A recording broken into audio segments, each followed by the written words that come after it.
How to check Amazon order tracking. Let's not waste any more time and head right to it. Before we head to the video, make sure to hit the subscribe button as it helps the channel grow. Now heading to the video, this is valid for both Android phones and iPhone phones.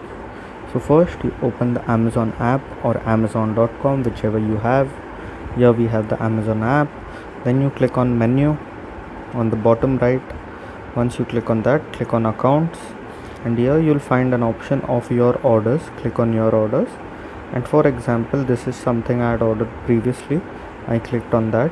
Here it will show you a tracking code on this page if your order is still not reached, or you can click on view order details, and here it will show you your tracking details. If this order has already been received, so it's not showing it here right now, but here on this page you'll find your tracking code, and this is how you can check your Amazon order tracking. If this video helped, make sure to leave a like and don't forget to subscribe. Thanks for watching.